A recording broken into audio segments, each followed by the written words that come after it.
It went limp. Alright, so welcome to the spoiler topic here.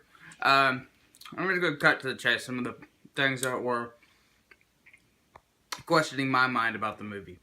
In one of the trailers, you saw a bunch of skeletons of big apes, like Kong. In the movie, they explained that King Kong wasn't the only version of his... He wasn't the only of his kind.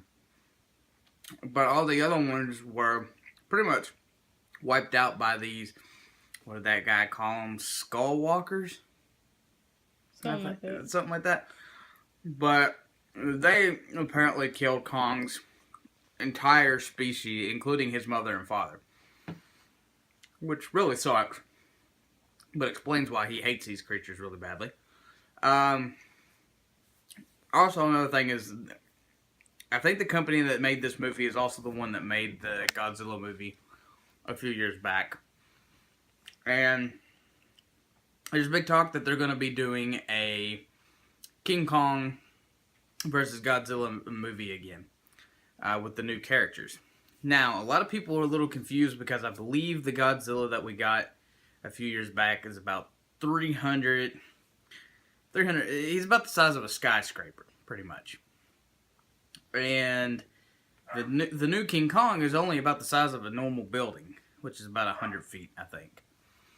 But they explained it just fine in the movie. They explained that Kong actually isn't fully grown. He's pretty much he's a teenager. Let's just put it that way. He's still probably in his young teens. He hasn't even got to drinking age just yet.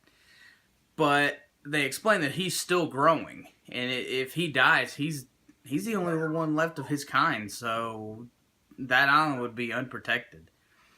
And I'm really hoping if they do make him grow, he's only about 200 to 250. So he's not at par with Godzilla at the same height, but I at least want him to be a good enough height where it is believable that he could take on this big behemoth, lizard type creature. One of the confusing things in the movie is Samuel L. Jackson.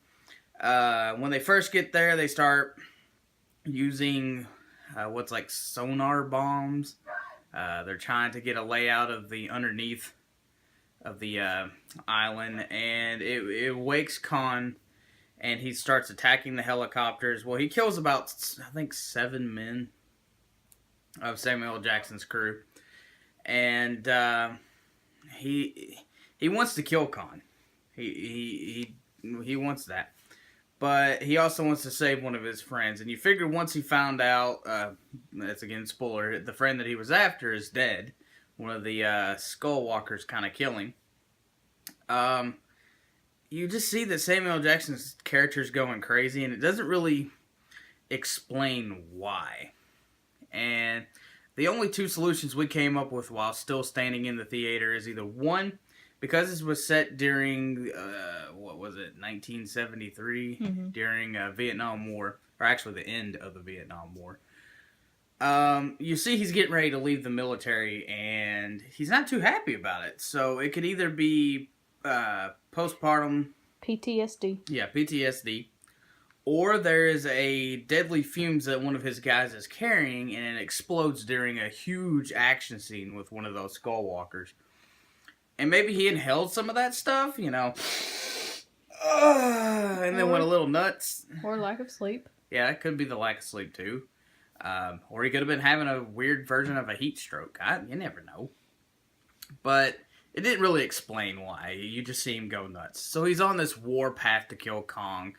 Well, if everybody knows how Samuel L. Jackson dies in a movie, he goes out cussing your ass out.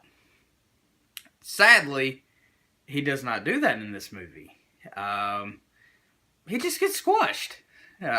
He just kind of sits there with the trigger to the bomb, and he's like, "We all gonna die." And then Kong just goes, "Fuck you, bitch!" and squishes him like a banana. Which was hilarious, but still sucks.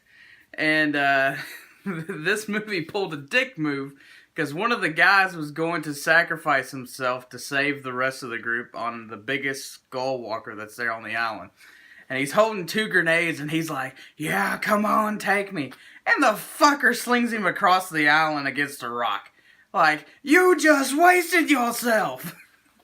And it's like, no, that's not how it goes. But it was a really good movie.